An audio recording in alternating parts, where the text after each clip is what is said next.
Nat, no, kumusta ka ngayon? Anong nararamdaman mo after what happened? Mm, at the moment po, I'm still processing what happened, but I'm able to look on the brighter side of things naman. Marami ang nagsosuporta, marami ang nagtatanggol, at marami ang nakinig sa aming panawagan at ang aming paninindigan. And for me po, moving forward, enough na po iyon para ipatuloy ang laban. Anong naramdaman mo nung nabalitaan mo na you went viral na, no, sa social media at hindi yung pakikibaka mo yung napag-usapan, kundi you went viral because of, sorry for the word, body shaming, you were bullied online. What were your thoughts? First thing when I saw the video po, without any judgment from other people na nalaman ko, I thought it was so empowering. Kasi, sorry. Kasi, iba din, it's a surreal experience when you see yourself in a third point of view. Kasi, as someone na nagdadalaga pa, I always envisioned myself to be this confident woman who's not afraid to show her real and natural skin and to selflessly fight for not only my cause, but causes that affect everyone and benefits everyone. So for me, it was an empowering video who shows who I really am.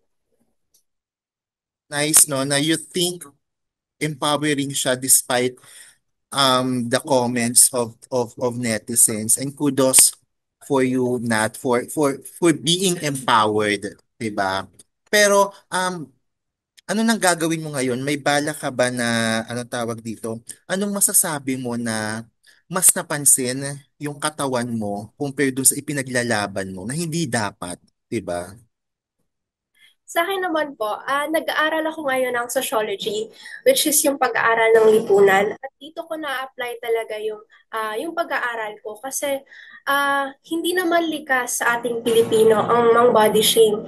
Hindi likas sa atin na magkaroon ng hatred of something that is so natural and part of us. So, dito ko mas nalaman na uh, nadidiktahan pa nga talaga tayo ng kolonyalismo, nadidiktahan tayo ng napaka-imposibleng standard, beauty standard, kung saan hindi napupuri ang sariling atin, ng ating pagkamorena, ang ilong na meron tayo, at uh, napakahalaga na manotice natin to kasi kung hindi, nagsisilbi itong way para mas ma-exploit ang kababaihan, para maharas ang mga kababaihan, and of course, ma-distract tayo sa totoong issue which is ang corruption. Yes, no. That's a good point, Nat. Moving forward, how are you moving forward after this virality?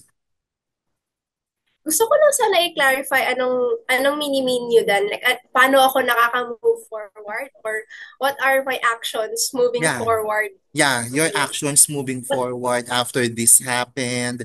Ano na yung perspective mo? Ano na yung message mo ngayon sa publiko?